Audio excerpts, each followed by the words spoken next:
Review TBS Danimas usia 32 bulan. Bismillahirrahmanirrahim.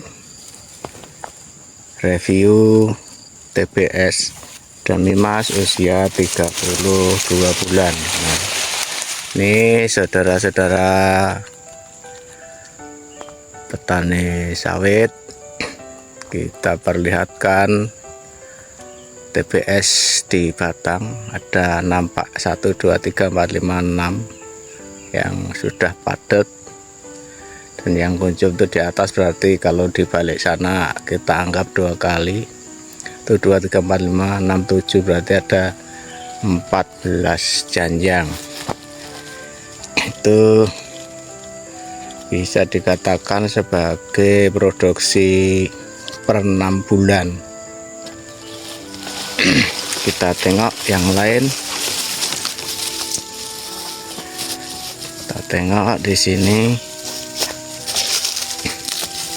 Nah, ini di bawah itu baru sudah dipanen. Nah, beginilah kondisi TBS di usia 30 bulanan ya, 32 atau 33 barangkali ini. Kita menuju ke batang selanjutnya. Ini kita sudah panen 3 kali. Yang pertama di bulan Juli itu tanggal 8, dan hasilnya bisa Anda saksikan di video sebelumnya dengan perolehan 1530 kg. Sedangkan untuk panen yang kedua itu di tanggal 22 Juli kalau nggak salah dapat 1750. Nah, ini kalau kita perhatikan dari batang ke batang, TBS-nya nampak merata, berat janjangnya diperkirakan antara 7 kilo sampai 8 kilo. Itu terbukti dengan penimbangan per kuintal. Artinya dalam 1 kali timbang itu ada yang 12 janjang, ada 13 janjang, dan paling banyak 15 janjang. Nah, ini kata kita perhatikan, ini sepertinya bijiannya lebih besar ini. Ini saya yakinkan tidak kurang dari 8 kilo kalau yang besar-besar seperti ini. Jadi tetap semangat para petani sawit semua yang barangkali saat ini belum mengikuti program replanting dari BPD PKS, yaitu dananya di suplai dari negara, dan ketika habis kurang lebih itu perkiraan cukup untuk pemeliharaan atau perawatan sawit selama 2 tahun.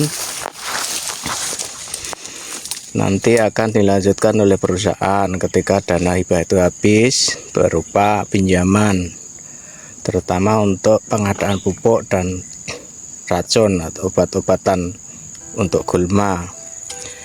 Kabar baiknya itu sampai usia tanaman 48 bulan,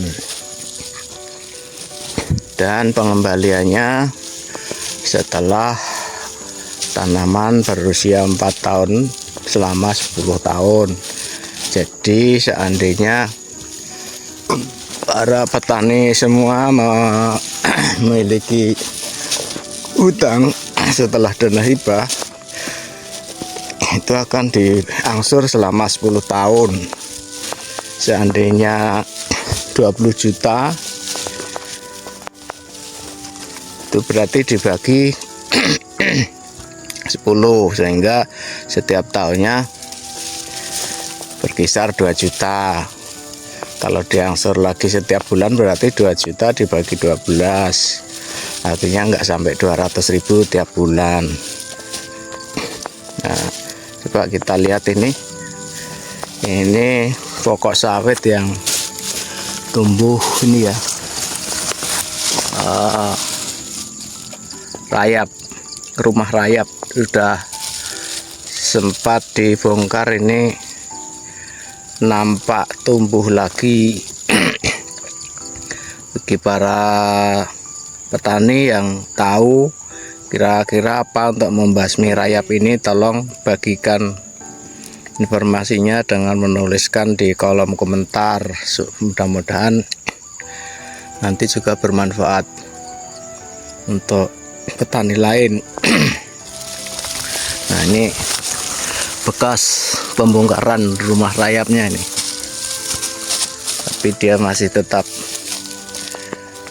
tumbuh lagi.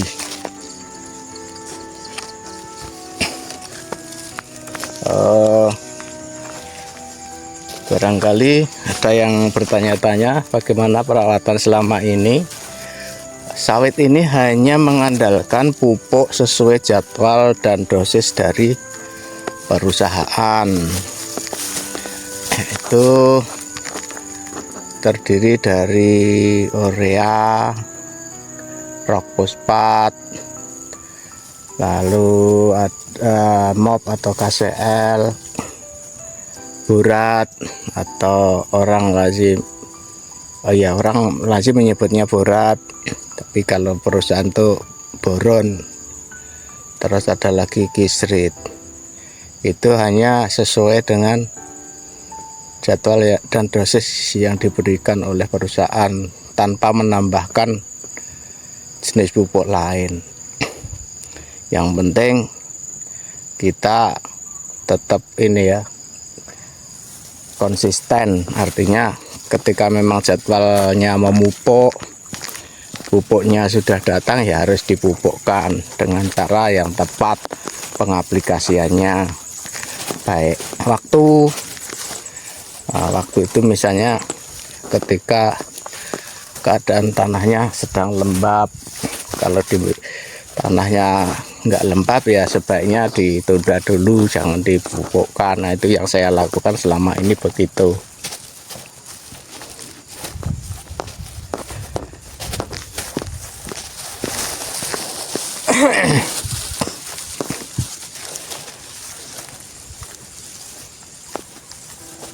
Nah, di depan ini sisipan ya, karena dulu dicurigai sebagai batang yang barangkali jantan ya, karena dulu tuh pelepahnya tegak-tegak sehingga ditumbang dan disisip ulang. Ini sekitar ini baru usia setahun lebih sedikit lah. Jadi kalau memang melihat tanda-tanda batang sawit ini enggak normal atau abnormal, sebaiknya ajukan lagi sisip. Dan lahan ini sudah ditanam sisipan semuanya 11 batang. Yang pertama yang sebesar ini ada 7, dan yang baru tanam baru berumur sekitar 1 bulan kurang ya, itu ada 4 batang.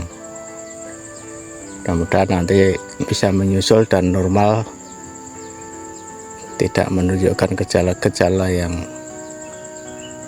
tidak sesuai dengan yang dikehendaki. Nah, kita coba beranjak lagi di sebelah ini. Nah, ini juga nampak ya, batangnya juga diameternya sudah barangkali kalau diukur lingkarnya ini sudah 2,5 meter lebih sebagaimana anjuran dari perusahaan. Nah, ini di kamera nampaknya masih hitam ya, karena kameranya memang bukan spek yang tinggi. Ini ketentuan panen menurut penjelasan perusahaan, perkiraan janjangan ini kan ada sekitar 7 kilo, berarti brondol yang terlepas dari janjangan ini minimal harus 7 butir, itu baru bisa dipanen atau bisa disebut buah matang. Tapi kalau brondolannya belum terlepas dari 7, itu namanya kurang matang, dan toleransinya barangkali ini 5 butir sudah bisa, 5 butir brondolan yang terlepas itu sudah bisa dipanen. Mungkin itu saudara-saudara semua, pertemuan kali ini kita akhiri. Sehat selalu, semangat selalu, salam tandan berduri. Assalamualaikum warahmatullahi wabarakatuh.